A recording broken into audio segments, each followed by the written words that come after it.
So the question that I wanted to jump in and ask you, and again, you can write down your answer to this, is what is one story that you had to stop telling in order to become successful?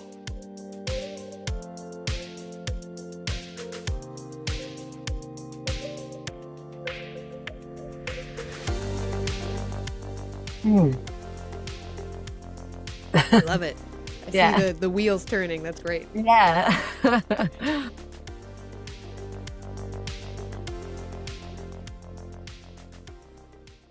I am really excited for this conversation, Mimi. I wanted to talk to you because I'm going through this kind of pivot, I suppose, and I'm noticing something in myself. Like I used to get frustrated when I would see, quote, successful people online talking about like mindset stuff. And I would just think, I don't want to be told to believe in myself. I want to know how you got to where you are so I can get there too. Like that's very much how I thought of it. I wanted like the steps. Yeah. But my mind has kind of changed on this because I've noticed this pattern in the people who I see who seem to really be leveling up and like achieving what they want in life.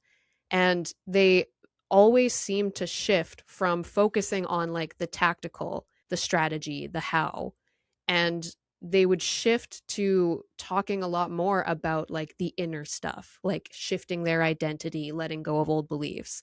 And that was a big reason why your content stuck with me because I'm kind of shifting away from doing the work that I've been doing that I know I don't really want to continue doing and into doing the work that I love to do, which is interviewing people and Yeah. offering interviews as a service. And it feels like part of me still doesn't believe that it can be that easy. Yeah. Like the thought of me, getting paid to do less like hard work Mm. and instead getting to do what I love, I still have this belief that like building my business should feel hard. Yeah. So that was something that I was really curious to talk with you about is like how do we let go of the belief that what we want has to feel really hard. Yeah, I think that's conditioning and that's human conditioning as well. That we've always been taught that, if you want something, then hard work it pays and nothing comes easy. And to get anything worthwhile, you have to work and grind. And don't get me wrong, you do have to work to an extent, but you don't have to work and grind. It's more what I would say more about passion. Like when people follow their passion, the doors do open, synchronicities happen faster. But one thing I found is that, it's not that the journey is hard through trying to attain the things we want. 9 times out of 10, everyone's chasing the wrong things because you want the money, the success, because of validation. I work with a lot of clients that are millionaires and billionaires, and they've got there and they're so depressed because they thought, we've been sold the dream that, once you have all this stuff and all the toys and you're going to get the girls or you're going to get the boys and everyone's going to look at you and think you're amazing, but it's not. It's a very lonely place because you realize that that's not fulfilling your soul. As a soul, we all chose to come here with our own personal missions, and your mission now is, your new chapter that you're moving into.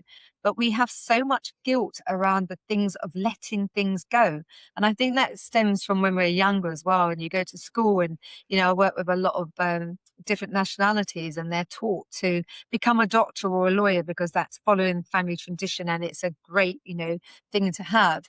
But that's not what they want to do. They want to be a life coach, or they want to go and climb Kilimanjaro. They want to do things they want to do. So you're fighting against yourself and you're not living your truth. And I think, like, I really believe that life does become easier, and also as you grow, you change identities. Like I've definitely changed. Over the last 6 months, I went through a complete rebirth. It was literally where I didn't know what was happening, to be honest. It was a leveling up. My consciousness was changing, and I came here to teach, and I came here to be a leader. But part of that is to let go of your old identity. And when you're going through this process, it is a death of the old self, literally. And you get to a stage where it's normal, where you think, I don't know who I am anymore. I don't know what I want anymore. Nothing was aligning with me. I didn't want to work with the clients I was working with. I couldn't do Instagram or any of social media, like everyone I spoke to, I was thinking, oh my God, it's so false. Everything I was trying to go, all my goals, I don't want them anymore. Because you realize that we're really whole and complete and we have everything we want.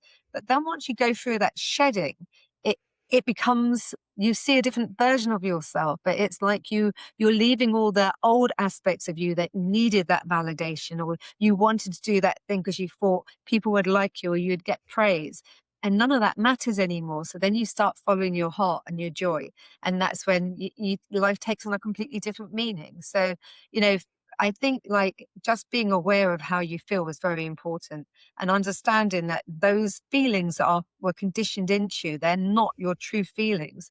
And when you just become aware of them and you don't fight them, because all your feelings are just emotions inside of you that just want you to notice them. And we spend our whole life trying analyzing them or pushing them away or not looking at them. And when we actually sit with them and we can feel them and thank them for coming up, because they're just there to keep you safe. You know, it's just an identity sometimes that we created to keep ourselves safe. And now they just want transition. They want to leave your body so you can move on and grow. But we're the ones that hold on to them. So we stop that process. And when you can just sit in silence, you just thank them and just say, I always say, thank you so much for serving me, but I no longer need you anymore. I'm moving forward, but thank you. They go and they don't come back. And then you can move forward and, you're creating a whole new identity for yourself. And it is stepping into that identity and claiming it. And the more you give the focus to where you're going, the old aspects of you will fall away naturally because you're not feeding that energy anymore either. Interesting. So noticing kind of when those thoughts come up of like, this feels too easy, this should be harder, I should be working harder. What you're saying is to just kind of sit with that, acknowledge it, thank it, and then choose to direct your energy to where you want to go instead. Yeah, and if it's a deep one, if it's a belief that you've had for a long time and just say it keeps reoccurring and it doesn't go, you could sit and say to yourself, "That's interesting. Where does that come from?" And just ask yourself a question like that, because then you might have like a flashback to when you was younger, and you'll see something. Because when you ask yourself appropriate questions, you'll have the answers will be given to you. So just sit with it for a while and just say, that's really interesting. Why do I feel like that? Or where did I learn that belief from? And then you might hear your mother saying something to your father or something you witnessed when you was younger. And then you can choose in that moment, do I choose to believe that belief now? Because you don't have to, you can reject them. A belief is just an idea. And it's an idea that we have thought about for so long that it's become embedded within us. But we can choose to reject or accept anything. And the minute you choose to reject it, you can say, I no longer wish to have that belief anymore. And I now choose to have this belief. And it's not saying that instantaneously it's going to become your reality. But then when you can see it, you can start thinking about it and putting your energy into that new belief and into that new way of being and into the new direction of where you're going. Oh man, this there's so many things I want to say. So if you, I mean, it sounds like if you're working with a client and you've gotten to the point where they've kind of identified like this is what I want. This is the belief that I'm still kind of holding on to. In my case, for example, I know that I want to build my business. I want to do it in a way that feels exciting and fun and like I'm tapping into what I feel I'm here to do, but I still have this belief that when it feels like things are being really fun, I have this thought of like, I'm supposed to be working harder than this. Like I'm not doing enough.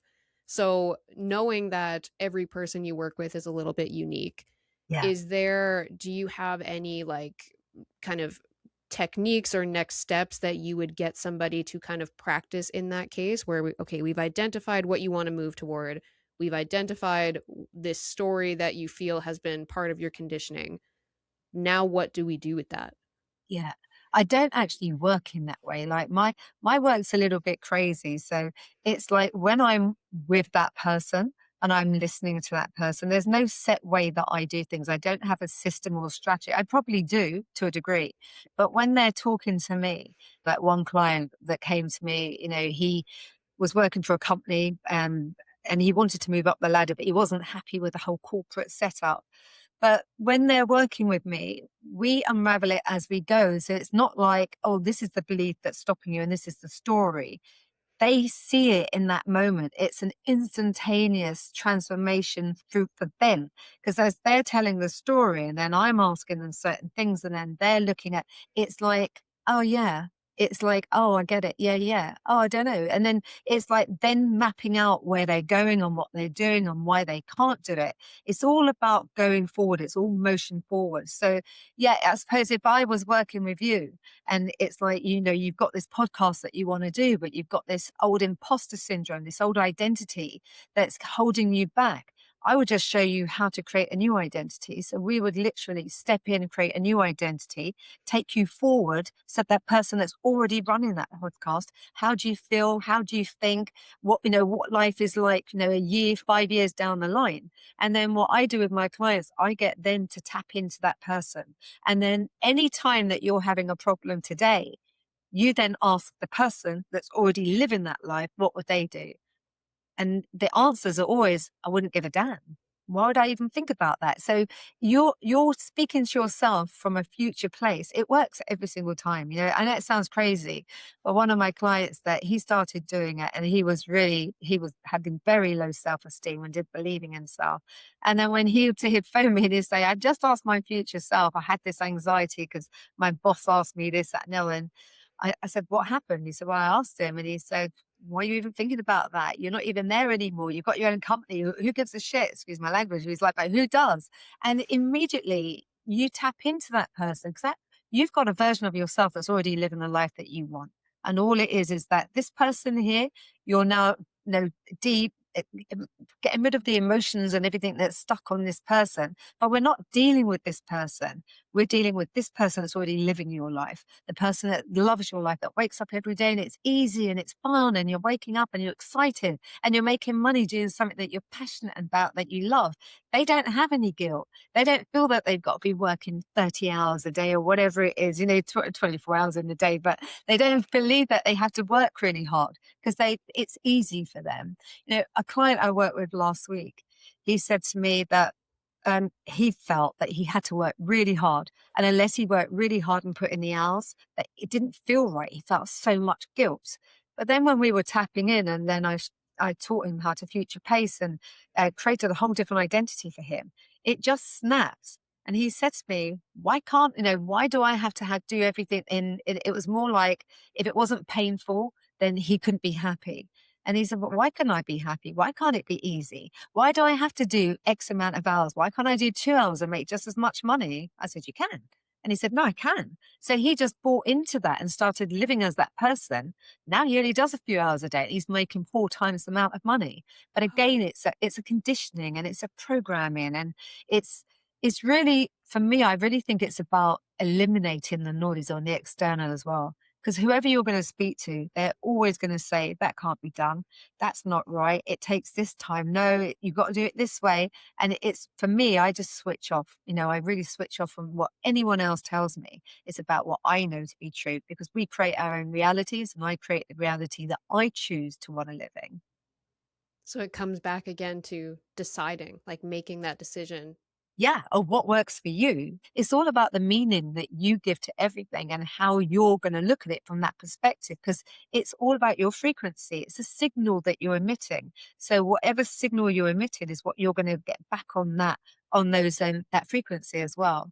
You'll bring in the people, you'll bring in the situations that match how you feel. It's what you're emitting. It's never the external. But if everybody knew this, then there'd be no need for medication. There'd be no need for anything because you'd be happy, you'd have happy people. Because what people don't understand is all this stuff that's being projected in the media, a lot of it's being put there to make people react. And the more angry you get, you're actually feeding into the very thing you don't want. And that's what people don't understand. We all have to take responsibility for what's coming out of us. And if we want to change the world and change ourselves, we have to, like you said, take 100% responsibility of what's coming out of us and how we react and what we're putting into the world. It's nobody else. So simple, but yeah, so effective. I agree. Usually the most effective advice is the most simple, I found. Yeah, definitely. So coming full circle back to the question that I had asked you to write down your answer to at the beginning of the interview. What's one story you had to stop telling in order to become successful? Can that be read, please? Yes. Yeah. Okay, so the that was a story that I was constantly told that I was a great number two, but I'd never be a number one. So I was great. I would say what they meant by that, I was told that a lot throughout my life, that I was fantastic as a backbone of a company, or I was great at being the person behind the person who was making the money, or but I would never be a number one myself. That was something that really used to stick in my mind, that I was a great number two, but I could never make it as a number one. And also, like, I never had anything good to say. So when I really sort of looked at that story and I decided to drop it, that's when I really decided, of course, I could be a number one. I could run for government if I wanted to. I could run for, be a leader of the world if I chose to. It's all down to me. And that's when things really started changing for me as well. I stepped up and all the times that I was told, you have nothing good to say. And I go on stages now and I speak and I feel, don't get me wrong, it takes a while if you've been conditioned, and I used to constantly get hit for speaking. So it's a bit of a fear. But every time you override that and you tell your body, oh, I'm safe, this is exciting, let's go again, let's go again. We are here as spiritual beings having a very human experience, and the way will always be shown. Regardless if you take a wrong route, you're taking a wrong route because there's something you need to learn there. And when you come back, or even if, now sometimes I can have a lesson that can be really painful and I get really taken down. But once I'm down, it's because there's an aspect that I need to know so that I can teach it in a completely different way. So there is nothing ever bad that happens to you. You can just look at it as it's an experience, and it's an experience to help you grow and evolve and expand. And as spiritual beings, that's what we're here to do. We're here to live a joyful life experience, but we have to sometimes have the contrast, because how would you know what light is unless you felt the darkness? That's why you need to be around like-minded people, or people that can hold a vision for you that's greater than where you are at that moment. Yeah. Environment matters a lot. And the Massive. this Environment is massive, yeah. seriously. Environment is so powerful. I worked with somebody who was really sick, and after we worked with each other for a couple of months, he got so better and he completely transformed his life.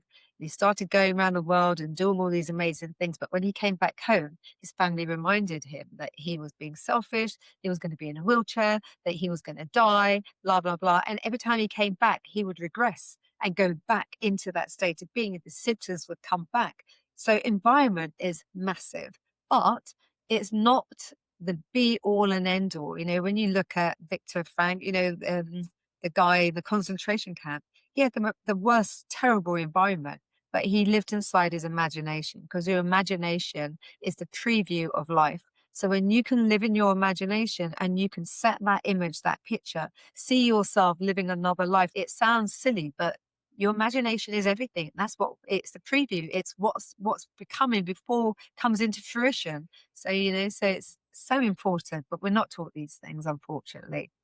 So if you feel like you're pursuing a big goal and you feel like you might be a little bit delusional sometimes, you're probably onto something.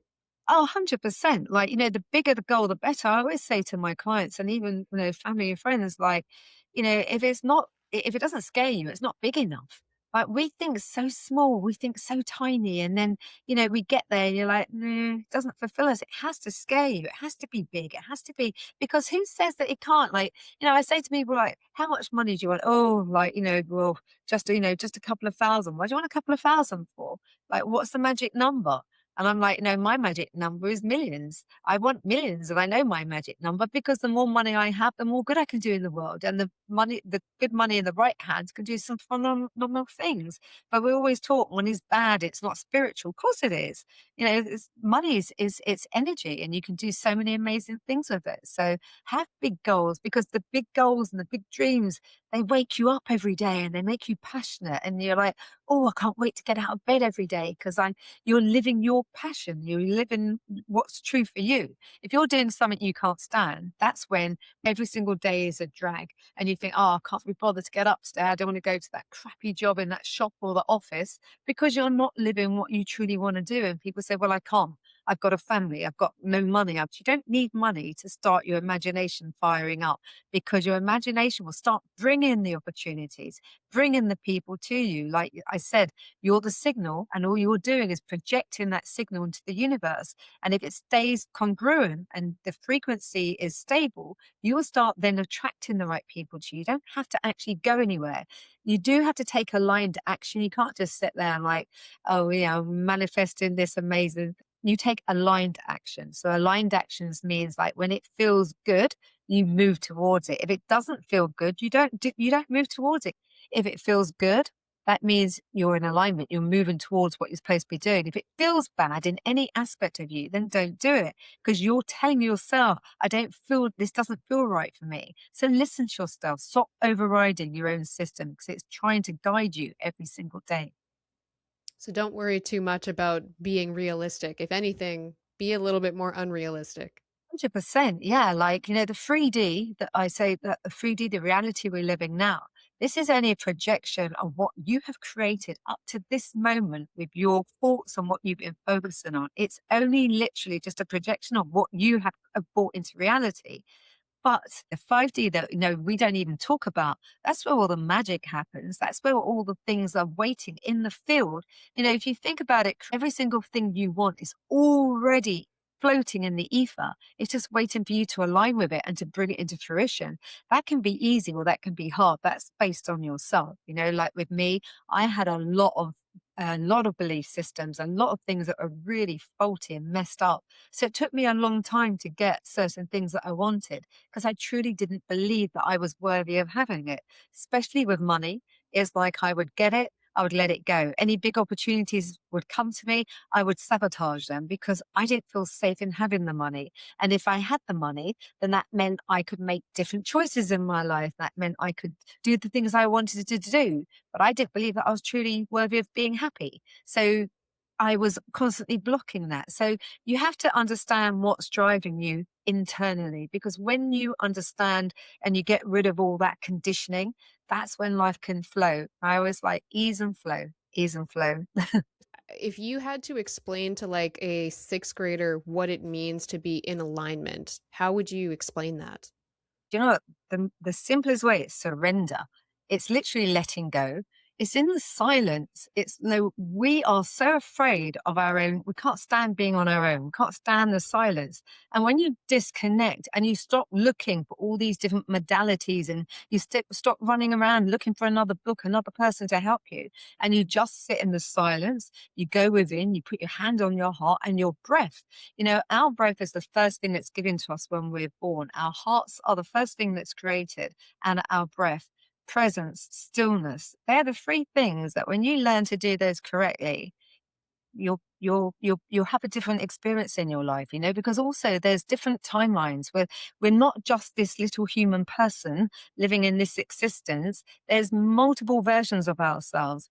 And what I teach my clients is how to jump timelines. So the person you are now, you're literally leaving this person behind and you're embodying a new state of being.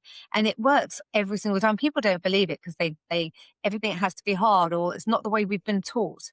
But you don't even have to do that. If you can literally just command, and just like I said, you can just will things into being. It's your state of being. So it's never ever the circumstances that create your reality. It's your state of being that creates reality. I've never heard it explained like that before. It's alignment is silence and the stillness. Yeah, it's Wow. very, very powerful. And breath, breath. And I mean, like most people, when they breathe, it's shallow breaths, and it's, coming from your shoulders, and here it's complete relaxation, and it's breathing in slowly, holding it, and then releasing it really slowly. It's because when you breathe, you're taking command of your body.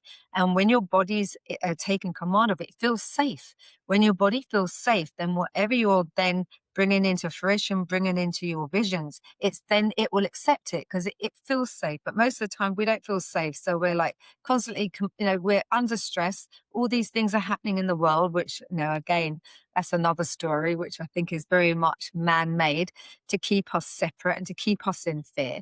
Because when you're aligned and you're happy and you're living in joy, nobody can control you. And it's only the fear that gets you. I mean, I've known people on their way to chemotherapy and radiotherapy that are sick in the taxi going to the hospital because they've read the statistics that it makes you sick. So it's your body starts reacting to these things. You know, under hypnosis years ago, we had a pen and we told somebody it was going to be a hot poker. It was very hot. And under hypnosis, we put it on their arm and they came out in a blister.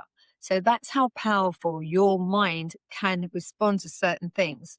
So yeah, I've worked with people that they kept saying, could you teach me positivity? And I kept trying to explain it's not positivity. It's a state of being. So you can't trick the universe. You can't pretend that you're trying to attain something, regardless of what it is, if it's a business, if it's money or whatever, a relationship, and then over here be doing something completely against what you're trying to do.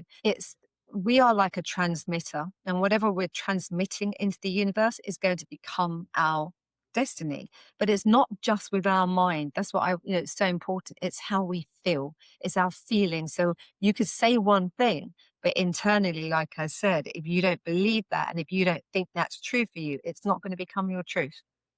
Yeah, I believe that honestly. I've come to believe that very strongly over the last couple years. I think that piece of advice is a good note to end it on. Yeah, So fantastic. I'm gonna go ahead and stop the recording, but I just want to say before we end it, thank you for coming Thank you. on. No, thank you so much. You've been amazing. Really appreciate you.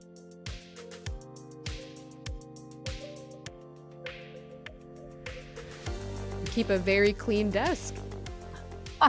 I think I've just suddenly done that. So it's all on Yeah. the floor down there. Yeah, sorry, what was the question again? Tell me again. And the minute in England the sun comes out, everyone's in their long socks, shorts, and their sandals. I'm like, what is that all about? They go a little bit crazy. So that must be where we get that from then. Yeah. The short socks and sandals. Okay. It all Not makes very sense now. Read that. Can you read? Can that be read?